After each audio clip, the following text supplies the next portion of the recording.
Hello, good morning children. How are you all? Hope आपने अभी तक के सारे टॉपिक्स को अच्छे से पढ़ लिया होगा और उनको समझ भी लिया होगा।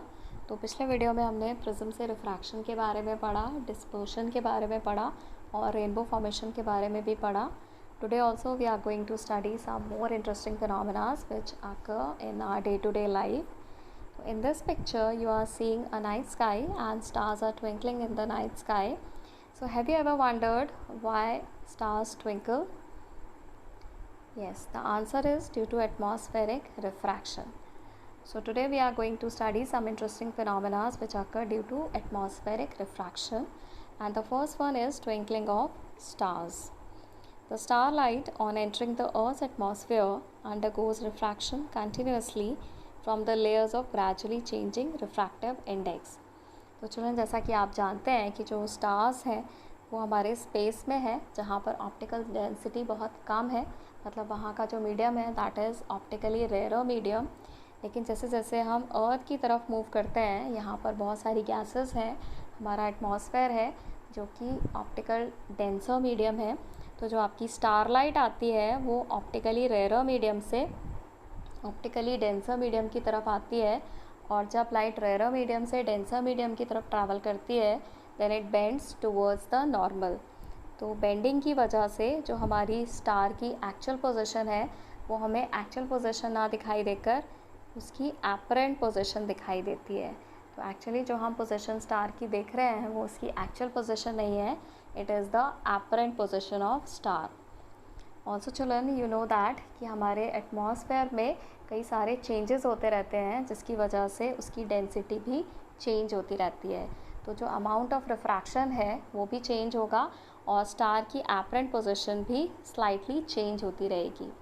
तो कभी आपको स्टार ब्राइटर दिखाई देगा जब ज़्यादा अमाउंट में लाइट आपकी आई में पड़ेगी, और कभी आपको स्टार फेंट दिखाई देगा जब लेस अमाउंट ऑफ लाइट आपकी आई में पड़ेगी. तो यही आपका ट्विंकलिंग इफेक्ट है.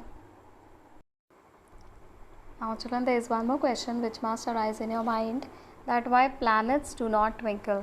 आपको पता है कि स्टार्स तो ट्विंकल करते हैं लेकिन प्लैनेट्स हमें ट्विंकल करते हुए दिखाई नहीं देते हैं. So what is the reason behind it?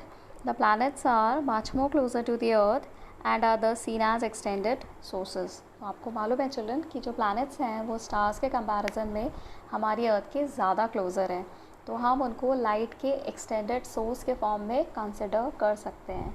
Extended source का मतलब है चिल्ड्रन कि एक बहुत बड़ा लाइट सोर्स के फॉर्म में कंसिडर कर सकते हैं. If we consider a planet as a collection of large number of point sized sources of light, तो हम प्लैनेट को अगर बहुत सारे लाइट के पॉइंट साइज सोर्सेज के फॉर्म में कंसिडर करें तो उनमें से कुछ पॉइंट्स हमारे ब्राइटर होते हैं जबकि उसी टाइम पर बाकी के पॉइंट्स हमारे फेंटर होते हैं. तो नियरली हाफ इंटेंसिटी लाइट की डिवाइड होती है ब्राइटर पॉइंट्स में और फेंटर पॉइंट्स में. तो जब आप उनका एवरेज निकालते हैं तो वो एवरेज इंटेंसिटी ज़ीरो हो जाती है, इसीलिए हमको प्लैनेट्स ट्विंकल करते हुए दिखाई नहीं देते हैं. So children, in this picture you are seeing the picture of sunrise. So let us find out what is the reason behind early sunrise and delayed sunset. Children, जैसा कि आपने देखा होगा कि सनराइज़ होने के कुछ देर पहले ही हमको दिखाई दे जाता है और सेट होने के कुछ देर बाद तक भी हमको दिखाई देता रहता है. So when the sun rises और sun sets the sun is at the horizon. तो जैसा कि आपको पता है कि जब सन राइज़ करता है या सेट करता है तो वो हमसे सबसे ज़्यादा दूरी पर होता है जिसे हम होराइज़न कहते हैं. तो in this picture you are seeing the position of sun which is below the horizon. तो ये आपके सन की एक्चुअल पोजीशन है जो कि होराइज़न के नीचे है. जब सन राइज़ होता है या सेट होता है तो वो होराइज़न के नीचे होता है. आपकी जो सन रेज़ हैं वो सन से एटमॉस्फेयर की तरफ जाती है, तो ये रेयर से डेंसर मीडियम की तरफ ट्रैवल कर रही हैं जिसकी वजह से ये टुवर्ड्स द नॉर्मल बेंड हो जाती हैं और हमको सन की पोजीशन एक्चुअल पोजीशन पर ना दिखकर उससे बहुत ऊपर दिखाई देती है, and this is known as the apparent position of the sun.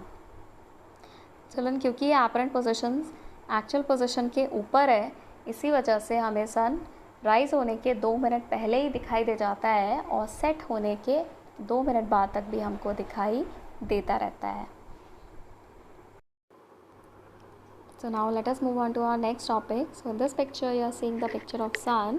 जिससे जो लाइट रेज आ रही हैं वो एक कोन फॉर्मेशन कर रही हैं और साथ ही इनका पाथ भी विजिबल हो रहा है.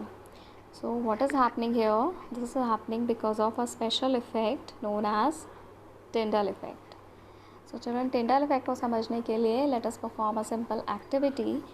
तो here in this picture you are seeing that we have taken 2 glass jars और फर्स्ट जार में हमने ट्रू सॉल्यूशन लिया है जबकि सेकंड जार में हमने एक कोलाइडल सॉल्यूशन लिया है.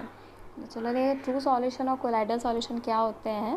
तो ट्रू सॉल्यूशंस वो सॉल्यूशंस हैं जिनमें पार्टिकल का साइज़ 1 नैनोमीटर से छोटा होता है, जबकि कोलाइडल सॉल्यूशंस वो सॉल्यूशंस हैं जिनके पार्टिकल का साइज़ 1 नैनोमीटर से 100 नैनोमीटर के बीच होता है. मतलब इनके पार्टिकल का साइज़ ट्रू सॉल्यूशन के कंपैरिजन में बहुत बड़ा है.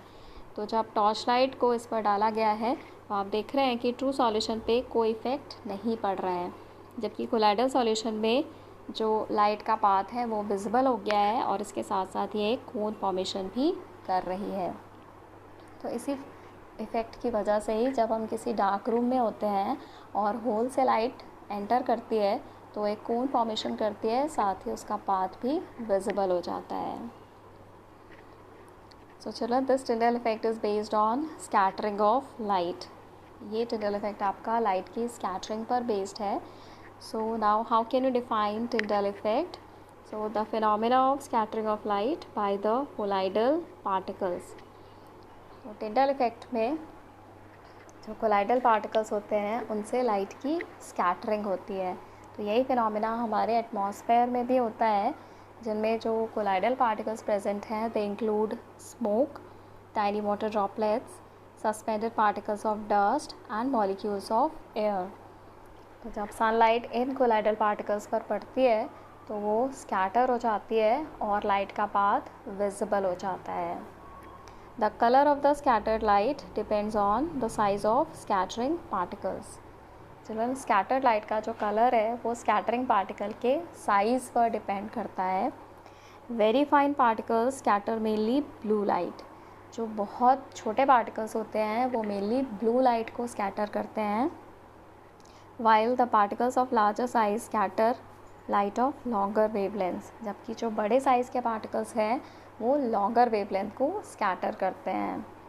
If the size of the particles is large enough, the scattered light may even appear white. और अगर पार्टिकल्स का साइज़ बहुत बड़ा है तो आपकी स्कैटर्ड लाइट मेनली वाइट ही रहती है. इसीलिए जो क्लाउड्स का कलर है वो भी वाइट होता है, क्योंकि उनमें जो पार्टिकल का साइज़ है वो बहुत बड़ा है. So the next question, which is based on the same phenomena, is why sky appears blue. तो चलो आपने देखा है कि स्काई का कलर हमको ब्लू दिखाई देता है. So why sky appears blue? Let us see. The molecules of air and other fine particles in the atmosphere are smaller in size than the wavelength of visible light. तो चलो जो atmosphere में particles हैं उनका size visible light की wavelength से बहुत ही छोटा है, और जो छोटे साइज़ के पार्टिकल्स होते हैं वो मेनली ब्लू लाइट को स्कैटर करते हैं, इसीलिए हमें स्काई का कलर ब्लू दिखाई देता है. If the earth had no atmosphere there would not have been any scattering and the sky would have looked dark. अगर अर्थ के पास एटमॉस्फेयर नहीं होता तो यहाँ पर स्कैटरिंग पॉसिबल नहीं होती और हमें स्काई का कलर फिर ब्लैक दिखाई देता.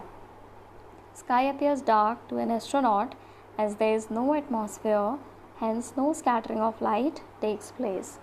तो जो एस्ट्रोनॉट्स होते हैं जो स्पेस में जाते हैं उनको स्काई का कलर ब्लैक दिखाई देता है, बिकॉज स्पेस में कोई एटमॉस्फेयर नहीं है तो वहाँ पर स्कैटरिंग ऑफ लाइट भी पॉसिबल नहीं है. So the next question is why the sun appears reddish at the time of sunrise and sunset. तो चलो आपने देखा होगा कि सनराइज़ या सनसेट के टाइम सन का कलर रेड दिखाई देता है. Why is it so? At sunrise or sunset, the sun is at the farthest distance from us. तो जब सनराइज़ या सनसेट होता है तो सन हमसे सबसे ज़्यादा दूरी पर होता है. So the light from the sun has to cover a longer distance before reaching us. तो सनलाइट को हम तक पहुंचने से पहले एक बहुत ही लॉन्गर डिस्टेंस कवर करना पड़ता है. In this path, the shorter wavelengths get scattered away by the particles. तो इस पाथ को कवर करने में जो एटमॉस्फेयर के पार्टिकल्स हैं वो शॉर्टर वेवलेंथ्स को स्कैटर कर देते हैं and only the longer wavelengths are able to reach our eyes, और केवल लॉन्गर वेवलेंथ ही हमारी आइज़ तक पहुंच पाती हैं। तो जैसा कि आपको डायग्राम में दिखाई दे रहा है कि जो सन की पोजीशन है, यहाँ से लाइट को हम तक आने में एक बहुत ही लंबा डिस्टेंस कवर करना पड़ता है, जिसकी वजह से बाकी सारे कलर्स स्कैटर हो जाते हैं, केवल जो रेडिश वाले कलर्स हैं वो हम तक पहुंच पाते हैं।